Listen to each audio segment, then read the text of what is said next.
Lord my dear brothers and sister, फिर से एक बार मैं आप सभी का स्वागत करता हूं। जैसे कि आप जानते हैं कि हम पाप की गंभीरता पर चर्चा करते हुए आए और हर एपिसोड में हमने पाप के नए नए स्वभाव पर चर्चा किया और ये भी जाना हमारे जीवन में पाप कैसे कार्य करता है। आज हम बात करेंगे द पावर ऑफ रिपेंटेंस, पश्चाताप के सामर्थ्य के ऊपर। जी हाँ प्रियो, पुराने विधान में हम एक ऐसे व्यक्ति के बारे में पढ़ते हैं जो अपने पिताजी और भाई को धोखा दे करके अपने मामा के पास भाग जाता है। मामा को अपनी सारी बातें बताता है। मामा के पास 2 लड़कियां थी, उसके पास कोई लड़का नहीं था, इसलिए वो उसे अपने पास रख लेता है काम में। और समय बीतता जाता है और उस व्यक्ति को मामा के छोटे वाली लड़की जो बहुत सुंदर थी उससे प्यार हो जाता है। वो अपने मामा के पास जा कर के सारी बातें बताता है। मामा जी तैयार हो जाते हैं उससे शादी करने के लिए, लेकिन वो कहते हैं कि अभी बड़ी की शादी हुई नहीं है, मैं छोटी की शादी कैसे कर सकता हूँ। तो आप ऐसा करो, आप 7 साल मेरे यहाँ काम करो, तब तक बड़ी की शादी भी हो जाएगी और मैं आपको छोटी की शादी में आपको दे दूँगा। और इस तरह से 7 साल ऐसे बीत जाते हैं, प्यार में था और पता चलता है कि 7 साल 7 महीनों की तरफ बीत जाते हैं। जब समय पूरा हो जाता है वो अपने मामा के पास वापस आता है और मामा से कहता है, मामा जी 7 साल बीत चुके हैं, आपने वादा किया था कि आप राहेल को मुझसे शादी में देंगे। तो उसके मामा जी शादी की तैयारी करते हैं और शादी हो जाती है। लेकिन हम जानते हैं वहाँ पे कल्चर में ऐसा था कि जो दुल्हन थी उसको पूरी तरह से ढक दिया, जो उसके चेहरे को पूरा ढक दिया जाता था। शादी हो जाने के बाद दोनों एक साथ सोते हैं। सुबह जब रोशनी आती है तो अपने वो पत्नी को देखता है और शौक हो जाता है, उसको झटका लगता है कि ये क्या हो गया, मैं तो छोटी के साथ शादी करने की बात की थी और मामा ने मुझे धोखे में बड़ी के साथ शादी कर दिया। वो बहुत दुखी हो जाता है और अपने मामा के पास वापस जाकर कहता है कि मामा जी आप बड़े धर्मी बनते हैं, आपसे मेरी बात हुई थी छोटी से शादी करने की, लेकिन आपने बड़ी के साथ शादी करा दी, तो अब मैं क्या करूं। मामा जी बोलते हैं, देखो बेटा, हमारे कल्चर में तुमको तो पता है कि जब तक बड़ी की शादी नहीं हो जाती हम छोटी की शादी नहीं कर सकते, इसलिए 7 साल में कोई नहीं मिला, इसलिए मैंने उसे तुम्हारे साथ शादी करा दी। अब मैं क्या करूं, आप फिर से मेरे यहाँ 7 साल काम करो, मैं छोटी को भी शादी में तुम्हें दे दूंगा। और वो 7 साल भी बीत जाते हैं और उसकी शादी हो जाती है। और इस तरह से 7 + 7 और 6 साल, मतलब टोटल 20 साल वो मामा के यहाँ काम करता है और उसके साथ धोखे पे धोखा होता है।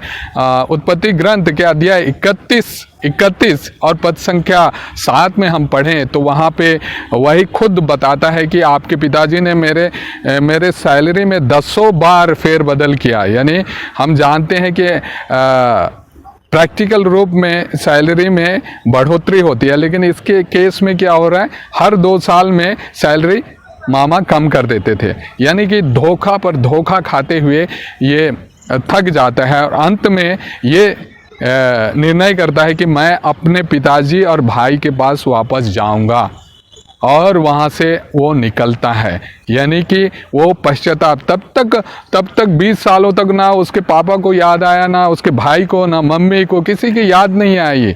20 साल जब धोखा खाते खाते वो थक गया, तब वो उसे होश में आता है और वो वापस जाने के लिए तैयार होता है। और जब वो वापस लौटता है तब उसमें उसे जो ब्लेसिंग मिला था, ग्रेस जो मिला था, तब वो उसके जीवन में कार्य करना शुरू करता है।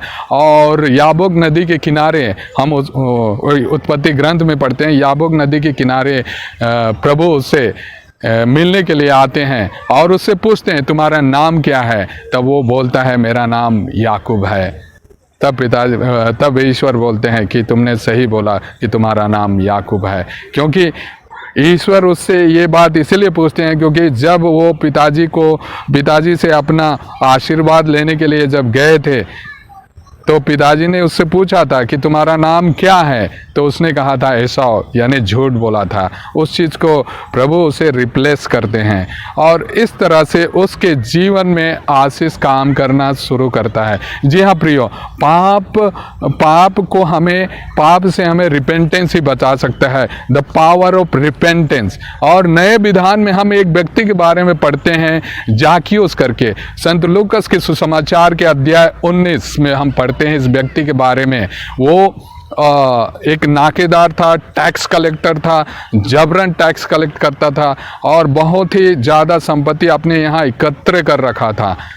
लेकिन उसको लोग तुच्छ समझते थे, घृणा की दृष्टि से देखते थे और टैक्स कलेक्टर लोगों की समाज में ऐसी स्थिति थी कि उनको मंदिर में भी जगह नहीं मिलता था, उनको एंट्री बैन कर दिया जाता था।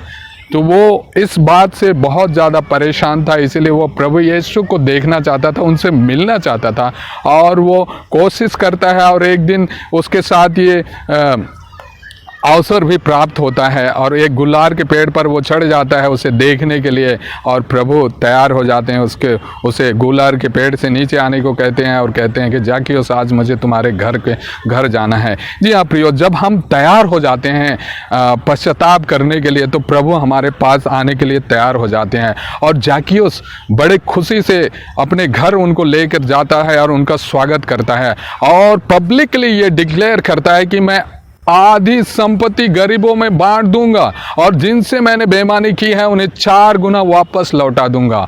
This is called the power of repentance. और प्रभु खड़े होकर बोलते हैं कि आज इस घर में मुक्ति का आगमन हुआ है। जी हाँ प्रियो, जब हम तैयार हो जाते हैं पश्चाताप के लिए तो प्रभु खड़े हो जाते हैं हमारे लिए और कहते हैं कि आज इसके जीवन में मुक्ति का आगमन हुआ है। This is called the power of repentance. जी हाँ प्रियो, आगे हम और एक नए विषय पर हम चर्चा करेंगे।